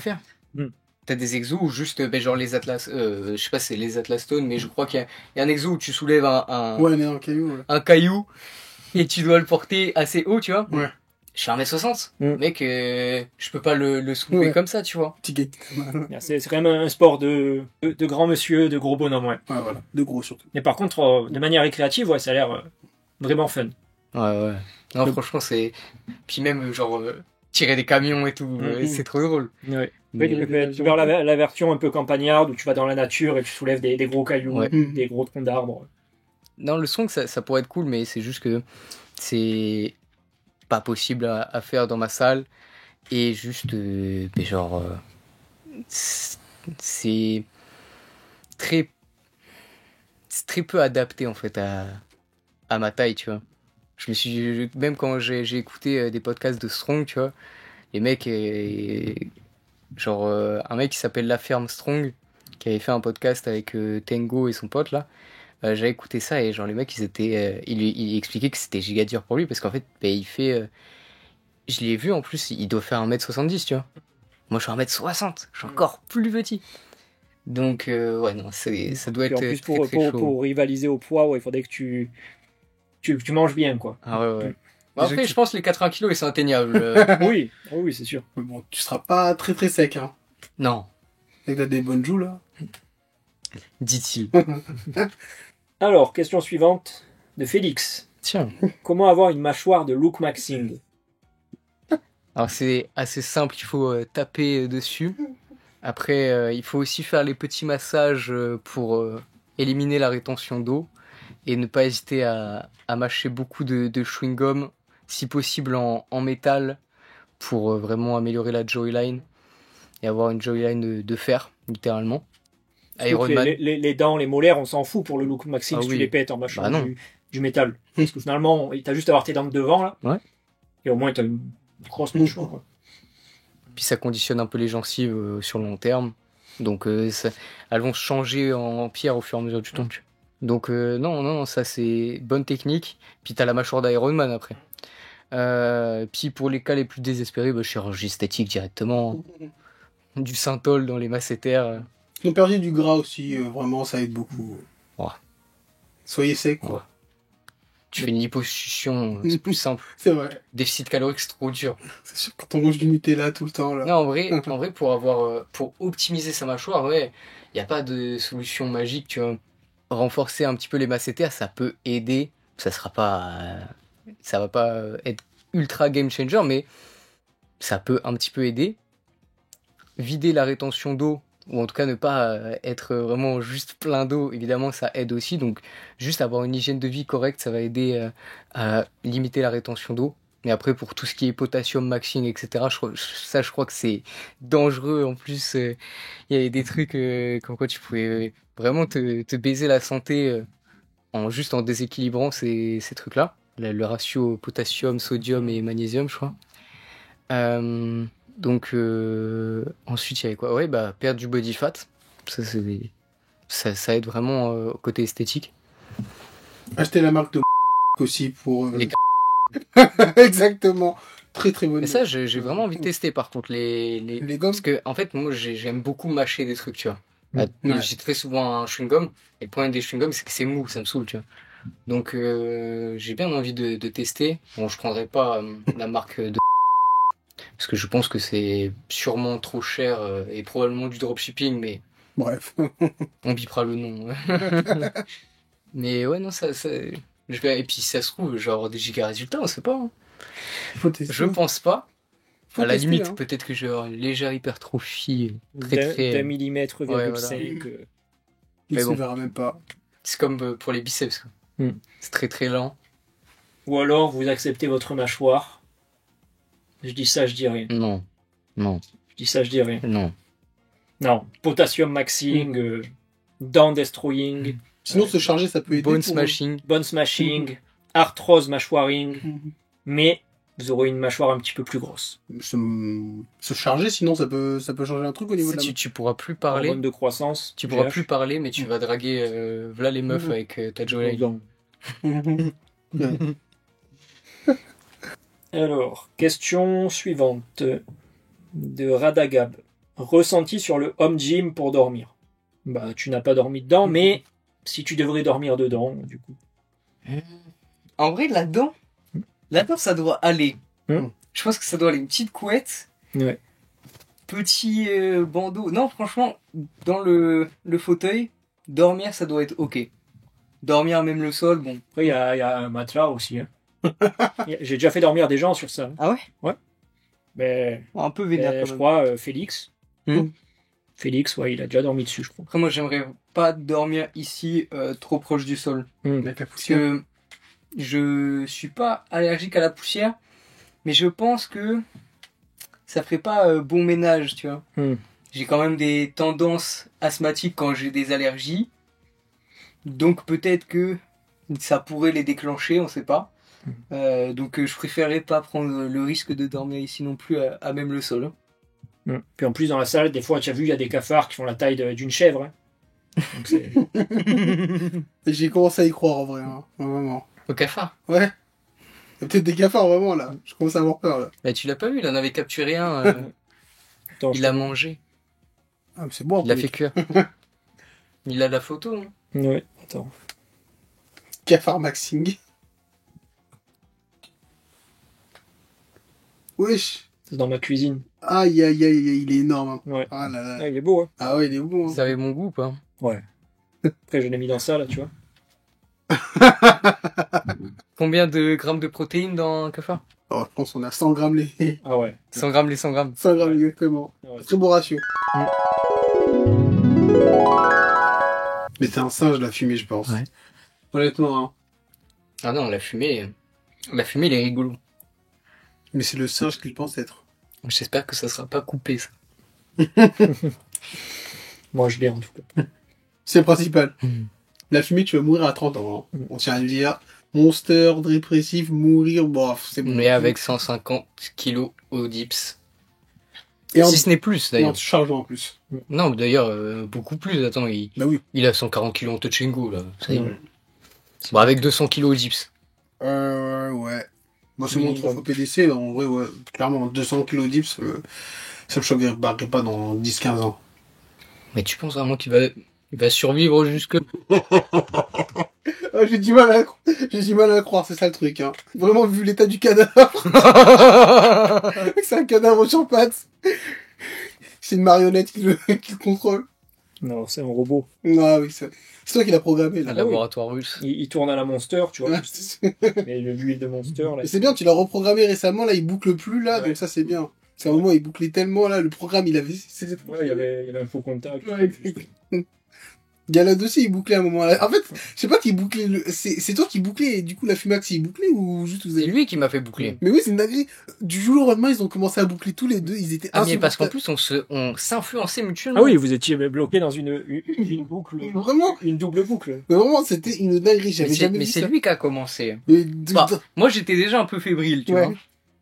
Et lui il a appuyé le couteau dans la Comme plaie. moi, tu vois, et vraiment, au début, tu sais que je pensais qu'il trollait, je pensais qu'il se foutait de notre gueule, tu vois. Je me disais, bon, bah, c'est bon, il dit ça pour rigoler. À un moment, je me suis dit, mais attends, mais là, mais ils rigolent pas du tout, là, ils sont vraiment en train de boucler, là. Mhm. Mais tu sais comme moi quand je suis allé à la PCH et que j'ai passé 190, j'étais pas heureux du tout. Hein. J'étais vraiment en mode ok, ben j'ai pas 200 quoi. Genre c'est la phrase que je me suis répétée quand j'ai rack là-bas. Ah ouais, putain. C'est énervé. Hein. Ah ouais, toi, tu boucles. Mais là ça va mieux. Oui, ça va mieux. Là j'ai envie de passer 192,5 tu vois, 195. 200. Tu peux tenter 200 direct. Et si j'ai ça... Oui. Mais si j'ai 192,5 tu vois, je serai en mode oh putain c'est stylé quand même. Ouais, ça, c'est bien. 192,5 c'est stylé. Mais... Derrière, chaque kilo de plus te rapproche. De Moi, je vois ça l'objectif. comme un jeu vidéo où tu as un classement. Et en fait, ben, même si tu as 100 personnes devant toi, ben, en fait, 1 kilo de plus, ben, tu gagnes des places. C'est au plus tu vas monter, au plus ben, le kilo de plus il va être significatif. Tu vois. Comme en sprint où en fait, ben, quand tu es à 20 secondes de sprint, ben, gagner 1 seconde, c'est pas grand chose. Mais quand tu es à 11 secondes, tu gagnes 1 seconde, même un dixième de seconde, ça commence à être ouf. Tu vois. Clairement. Du coup, si vous pouviez arrêter d'être meilleur que moi ici, là, ouais, moi, ça m'énerve, là. C'est ton problème, ça. Mais ouais, Entraîne-toi mieux. Hein. ben, je Après, m'entraîne. t'oses dire que t'es pas un Renoir boosté, mais mec, regarde ton physique par rapport à tes perfs. Mais c'est ça le problème, ouais. Tu vois En vrai, Donc, j'avoue. t'es un Renoir boosté. Ah ouais, j'avoue, en fait, je suis vraiment le Renoir que je disais, ouais, tu sais, moi, ma théorie, c'est les Renois, genre, ils ont des perfs de éclatés, par contre, ils ont des physiques de fou. Bah, en vrai, je crois que j'en suis, ah, mais mince, en fait.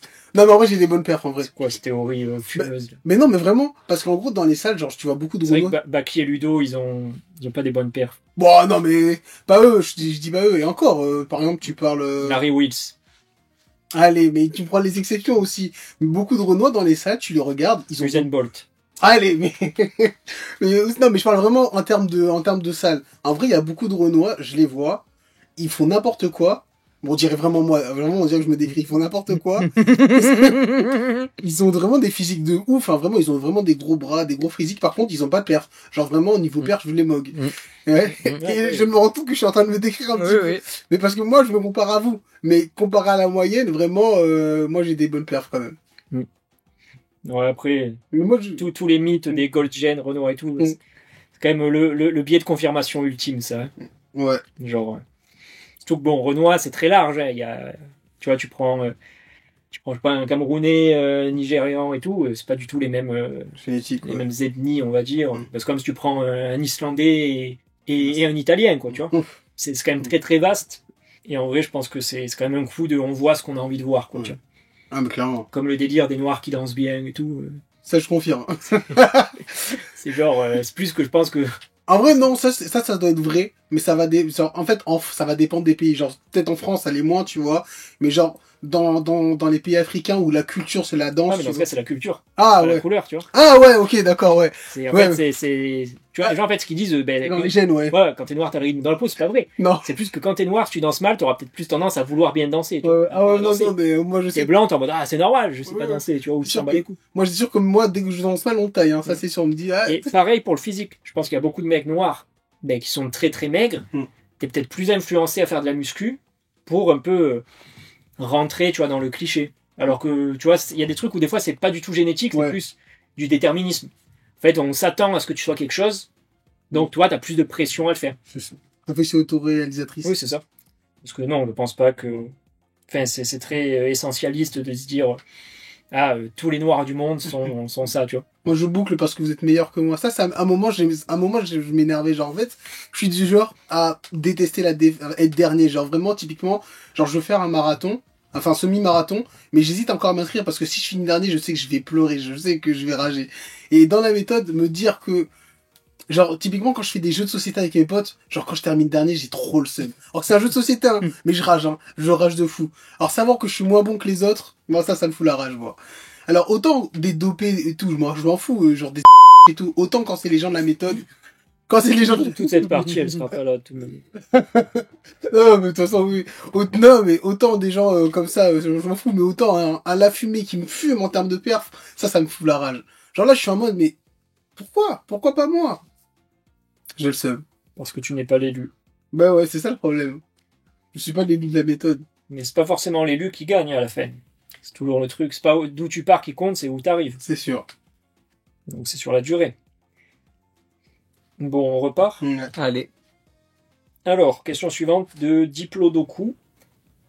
À quand les athlètes font test en compétition de strict curl? Bon, ça, je suppose que c'est une question à toi, mais à nous Oui. aussi. Mais vas-y, réponds du coup. Je pense que ça va arriver. Hein. Vous m'arrivez en bande. Dans 1 an, 2 ans, même moins. Certains. Je pense que le Big Lilian, Ouais. je pense qu'il peut bientôt y aller. J'espère qu'il va bientôt y aller, vu le MOG qu'il peut faire. Je pense qu'il a clairement les 90 kilos à terme. Ouais, moi pareil, je pense que ça devrait pas trop tarder. J'aimerais bien avoir au moins les 100% PDC avant d'y aller. Et toi, James? Moi, dans beaucoup plus longtemps quand même, parce que moi, j'ai vraiment pas le niveau pour l'instant. Je dois avoir... De ce que je sais, c'est que je sais que pour à peu près, allez, pour un moins de 73-74, j'ai eu 53,5 en double posé en strict curl. Bon, après, c'était ma dernière série. Oh, le gros nul. Mais après, c'était ma dernière série, dernière exo aussi. Oui, gros nul. Ouais, c'est bon. Gros nul. Donc bon, je sais pas. Pas cette année. L'an prochain, je pense pas non plus. Après, à voir, hein, ça se trouve, je vais avoir un gros level up de force, hein, on sait pas. Ouais. Après, dans les gens de la méthode, on a Popeye qui a eu 65 kilos récemment, donc qui est très fort, hein, vraiment. Donc lui aussi, même l'an prochain, je pense qu'il pourrait participer. Pareil pour Naïd aussi. Vraiment très très fort La fumée qui se cache au strict curl. Ouais, vraiment. Il avait 75, ouais. Il avait sorti 75 pour 80 PDC il y a longtemps. Hein. Ouais, bah... Donc je pense que... Fitness, non? Ouais, Fitness Park, ouais. Donc je pense qu'en vrai, en farmant un peu, il pourrait faire plus de 80 aussi assez facilement. Hein. Pareil pour Ethan, en vrai, même s'il est un peu plus loin que... Ça va être vraiment des 1v1 entre nous, en fait. L'objectif serait qu'il y en ait un dans chaque caté. Même Ethan, en vrai, lui, Deux il est dans chaque plus caté. loin, mais en vrai, lui aussi, je pense Ethan, à terme, dans 1 ou 2 ans max, des compètes aussi. Ethan, il a du potentiel. En vrai. Ouais, vraiment. Mais celui qui a le plus de... Enfin, à part Lilian, celui qui a le plus de potentiel, je pense, c'est un vrai Popeye, hein, vraiment. Trop sous-estimé, en vrai, mais il progresse vite, hein. Les 70 kilos dans le viseur, je pense. La Popeye, ouais, sous-côté à cause de certains trucs un peu singesques, mais il a beaucoup de force sur Ouais. beaucoup de mouvements. Ouais. En vrai, j'ai pensé à Eswa, mais il fait du strict curl, lui? Non. Je crois pas. Peut-être à une époque, Trop conventionnel. mais- Une époque lointaine. Hein. Ah, sinon, en fille, après, il y a Marie qui faisait du strict curl, mais bon... Strict Girl, t'as dit? Non, strict curl, strict curl. Il fait un petit jeu de mots. jeu de mots. En vrai, Marie, Marie aussi, potentiel. Du potentiel, mais bon, je sais pas si elle en fait, du coup. Maintenant. À voir. Mais on a tous du potentiel. Je pense que dans 2 ans, il y a moyen que toute l'équipe Fontes se réunisse pour... En fait, on fait un minivan. Ouais, voilà. mythe fontesque à la compétition de strict curl. Ouais. Non, ça serait incroyable. Mais Lilian, en tout cas, vraiment, je pense que c'est lui qui va officialiser le premier record de, Ouais. de la méthode fontesque. Vraiment trop gros potentiel. Vraiment, la progression est insane. Hein. Ouais. Surtout, comme je vous ai déjà dit en privé, il a encore une belle marge de progression, je pense. Et mine de rien, il s'entraîne pas depuis si longtemps que ça. Tu vois. Ouais. Je pense que tu lui rajoutes 1 an, 2 ans, 5 ans. Les 100 kilos. Je pense qu'il peut vraiment porter très très très très lourd avec son potentiel. Après, on verra. Mais en tout cas, c'est encourageant. Dans 5 ans, on va tous avoir des strict curls de 100% PDC. Ouais, c'est l'objectif. Hein. minimum. Même minimum. Ce sera la méta pour nous. Mm. Si t'as pas ça, tu rentres pas dans la méthode. T'es pas tier 5 si tu l'as pas. Alors, question de Braco. Différence de taille entre les deux en vidéo.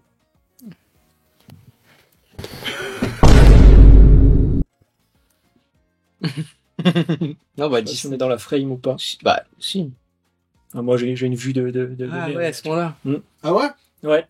Non, mais il y a 10 cm, quoi. 1m69 ou 70? Je suppose que ça dépend des jours. Sur la carte d'identité, il y a 1m70. Je sais que Moi, mon père, je crois, il fait 1m67. Il est un peu plus petit que moi, il me semble. Mais ça dépend des... Toi, tu fais combien, James? 70. Vas-y, viens aussi, comme ça. C'est un menteur. Non, ouais. Moi, j'aurais dû peut-être un chouga plus, mais qu'un mètre 70. Qui, moi? Jamais. Je sais pas. Ah, on est en fin de journée, on s'est tassé, là. Ouais. Non, bah voilà. Hein. Ah, je vois vraiment pas grand chose, moi aussi, de loin. Ouais. Ah ouais, mais vous avez vraiment des vues de merde, hein. Mais moi, je Ouais. porte des lunettes après moi. Oui, excuse. Bah, en vrai, franchement, on fait à peu près. Juste, c'est les cheveux qui font que se font te paraître plus grand que moi. Oui. Ouais. Elite Maxing.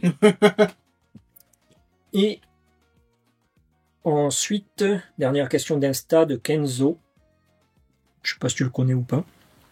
Peut-être. Comment choisir son style de rep en fonction de l'objectif? Continue comme ça, t'es beau. C'est gentil. On confirme. Bah, ça dépend de l'objectif. Oui, c'est une question Là. très vaste Ouais. et vague. Ben, ça dépend. Non, mais moi j'ai envie de dire que déjà ça va dépendre aussi de la temporalité. Si tu as un objectif qui est très très court terme, sur un mois, ben, être plus spécifique au rep range. Par exemple, si tu as un objectif court terme, enfin très court terme, sur le 1RM par exemple, ben, être plus spécifique au bar rep range, ça sera plus pertinent. Parce que c'est plus spécifique. Pour autant, sur le long terme, bah, tout ça, ça s'efface. Et le plus intéressant, c'est de progresser en continu et donc d'utiliser tous les rep range. Donc ça va dépendre de l'objectif en lui-même et du temps que tu accordes, enfin, du temps que tu as pour réaliser cet objectif. Mais utiliser tous les rep range intelligemment. Oui, Donc sous-entendu, par exemple, avec la PC ou la méthode, parce que si tu fais ça n'importe comment, oui, bien sûr. ça va être éclaté, quoi.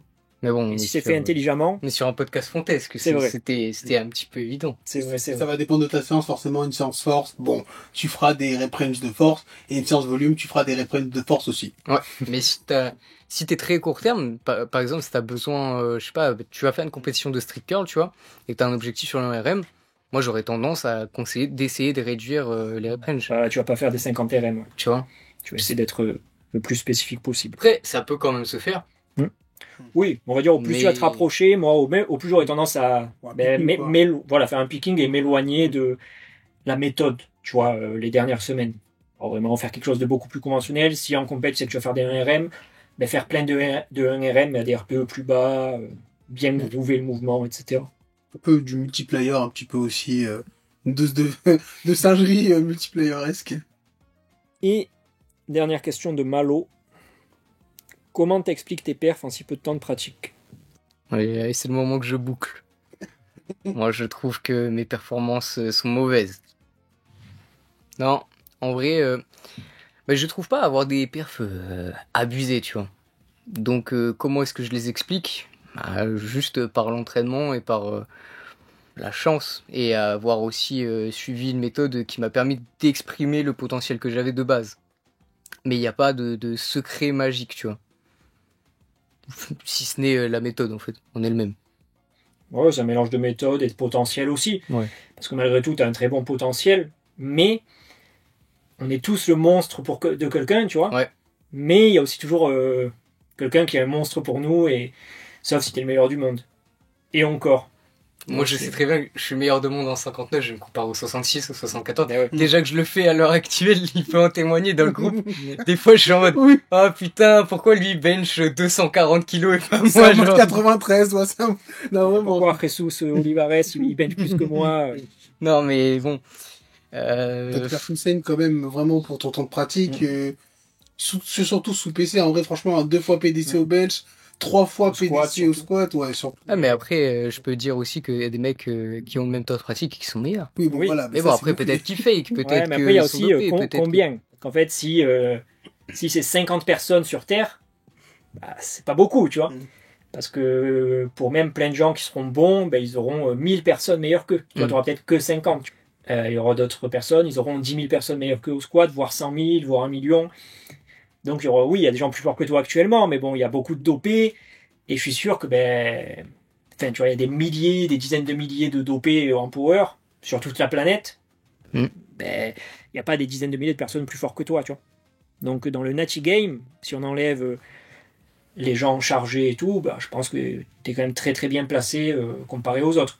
Après, est-ce que tu es le mec avec la meilleure génétique du monde? Ben non. Donc, il y aura des gens qui seront plus gâtés que toi, qui seront devant toi. Et c'est eux qu'il va falloir aller chercher sur la durée avec du travail et tout, mais je pense quand même Je que vais me doper. t'as pas à te plaindre, quoi. Génétiquement et côté perf. Si on l'avait vu avec, en comparant avec le mec de Sheffield de moins de 59, en termes de perf, t'étais un peu loin. Mais franchement, comparé à d'autres en moins 66, moins 74, genre moi, je me compare à des moins 74 de ma KT, mais je suis à des années-lumière. Alors que toi, sur un moins de 59, bon après, elle est largement moins compétitive, ta KT, tu vois, donc c'est largement plus facile. Pour l'instant, là, c'est en train de remonter hein, quand même. C'est en train de remonter, moins Ah ouais, 59? ouais. Là, il y a j'ai l'impression qu'il y a vraiment du gros level qui se prépare. Tant mieux pour toi.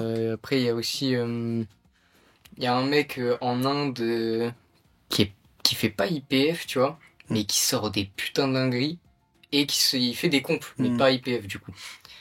Et donc, je peux te voir qui c'est un mec qui deadlift lourd en plus, ouais, là, oui, The Power Dino, là, tu sais, le mec qui crie pendant ses squats. Oui, je vois qui qui tu veux, brise qui tu pas. parles, ouais. Lui, il est vraiment très impressionnant. Et même quand tu traînes un peu sur les réseaux, bon après, t'as toujours des trucs un peu bizarres, un peu louches. Mais t'as aussi des mecs que tu vois et ça te semble legit, donc tu te dis, ok, il commence à y avoir du vrai niveau. Et même au niveau des perfs des champions actuels, tu vois. Là, on a un moins de 59 junior qui, 2 jours après les Worlds, il a tapé un 285 au deadlift. C'est costaud, tu vois, c'est le record du monde, même Open, je crois. T'as un athlète en moins de 59 français, je sais plus son nom, mais il a fini vice-champion du monde, non, d'Europe. D'ailleurs, le mec d'avant, c'était aussi un junior Europe. Mais, et lui, pareil, il a fait le SBD Showdown, il a tapé peut-être un 285, mais vraiment une perf titanesque aussi. Donc, non, il y a du gros level, que ça soit en junior ou en open. Après, là, l'idée, ce sera de rattraper au fur et à mesure du temps. Hein. Même si pour l'instant, je sais pas si je resterai en 59. Au vu de mon body weight actuel et de la tendance que j'ai, je pense que sur le long terme, je pourrais plus être en 59. C'est même quasiment sûr. Genre à 30 ans, ça m'étonnerait que j'arrive à rester à moins de 59. Mais pour l'instant, moins de 52, c'est cool et en plus, c'est bien compétitif comparé à ce qu'on peut penser. Donc, ouais, ça va être intéressant. Ouais, après, le monde, il est rempli de monstres, de mecs gigagatés, de dopés, et aussi de gens qui s'entraînent depuis plus longtemps que toi, voire beaucoup plus longtemps que toi. Là, pour le coup, les Open, c'est logique qu'ils s'entraînent voilà, tu vois, longtemps. Malgré tout, tu t'entraînes pas depuis hyper longtemps, et tu es déjà compétitif. Maintenant, il faut se dire, comme on dit tout le temps, c'est l'ami du naturel. Donc, dans 5 ans, dans 10 ans, l'idée, c'est de gravir les échelons pour justement dépasser de plus en plus de gens qui sont beaucoup plus gâtés à la base que toi, mais qui peut-être se chopent un plateau à cause de l'entraînement, se blessent, s'arrêtent, etc. Donc après, forcément, oui, quand on regarde les réseaux, on voit les dingueries. On voit vraiment le top du top de toute la planète. Forcément, ça peut être un peu décourageant. Ouais. Rien à rajouter. À part... Naturel? Oui. C'est la ponctuation finalement. Oui. Voilà. Voilà. On va s'arrêter là, je pense. Bon, ça a été un long podcast. Je pense que vous verrez pas tout sur YouTube. On a commencé à quelle heure 22h, non? Ah bah là, il est 1h30. Oui, voilà. 3h30. Je sais pas ce que vous verrez. Je sais pas ce que vous verrez pas. Je sais pas ce qu'on va supprimer, censurer. Peut-être qu'il y aura rien du tout. Peut-être que c'est une catastrophe. Le tier 5, tout. Le tier 5, peut-être qu'il y aura tout. Même la Mais franchement, tout le monde. on doit refaire là, je crois qu'on doit je crois qu'on va devoir refaire. Non, je ferai des bips. Ouais. Plein de bips pendant tout le long. Ah, oui. 3h30 de bips. Ouais, bon, voilà. Premier podcast improvisé, pontesque. Je pense que maintenant vous savez tout sur Galad, jusqu'au moindre recoin. Si vous avez un mot de la fin à rajouter. J'adore tes petites joues galades. Et franchement, c'était une super bonne. S'il veut me draguer. Tu le sauras ce soir, cette nuit. En tout cas, c'était une superbe interview. J'ai bien aimé l'exercice. Franchement, c'est cool. Animé aussi. Heureusement, je suis pas passé 3h30 comme un golem comme ça, là. C'est ça, Trop bien. Non, Le non. mec qui est là, mais qui parle pas, juste avec ses lunettes de soleil. J'avais très peur de passer pour un énorme golem comme ça. Hein. Ça aurait été beaucoup. Non, ça va, t'étais en roue libre. Demain, du coup, entraînement à 3 pour essayer de donner un bench à 100 kg à James. Non, il faut rien promettre. Hein. Moi, je vais pas mettre 100 kilos demain. Intérêt. Voilà. Tout ça pour fail. Mais en tout cas, voilà, très bonne interview de Galad. Il ira loin, ça c'est sûr et certain. Peut-être qu'il va se doper, peut-être qu'il va pas se doper. En tout cas, pour voir son aventure, je vous conseille d'aller voir sa chaîne YouTube, son Instagram, son TikTok. Et puis voilà. La promo. Je vais le biper, hein, ça pue ça. Fais-moi un petit truc pour moi aussi à la fin. Bien évidemment, n'oubliez pas de prendre, si vous voulez, un coaching avec Font. Évidemment, le meilleur. Et si jamais il est trop débordé, Galad, Ou trop cher. eh ben, n'oubliez pas, la version Wish est là.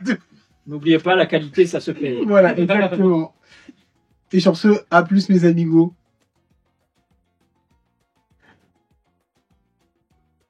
Bon, bah, c'est l'heure d'aller manger, hein, Tu vas manger? bien sûr. Moi aussi, hein. Attends. Vous allez manger, vous? Moi, je me couche pas le ventre vide, hein. Je peux aller me laver ou pas, d'ailleurs? Non. Et voilà mes amis, c'est tout pour ce premier épisode des podcasts Fontesque. J'espère que malgré les problèmes de son, ça vous aura plu. Donc que voulez-vous, nous sommes jeunes, nous manquons d'expérience et on a fait ça en impro total, mais on saura pour les prochaines fois et on améliorera tout ça. Si vous en voulez plus et si vous voulez voir James poser de nombreuses questions croustillantes ou malveillantes à notre ami Galad ou à moi-même, vous avez plus d'1 heure supplémentaire de contenu exclusif de ce podcast qui sera posté sur le Discord privé pour les membres du Tier 3. Et donc, si jamais ça vous intéresse de rejoindre ce Saint Discord et d'avoir accès à tout ça, et en plus à moult articles, des challenges, la communauté, etc., il vous suffira de vous rendre sur mon lien Ko-fi dans l'onglet Membership pour avoir accès à tout ça. Et du coup, vous aurez le lien ainsi que la vidéo explicative dans la description. Voilà, sur ce, je vous dis à bientôt pour de nouvelles insolineries.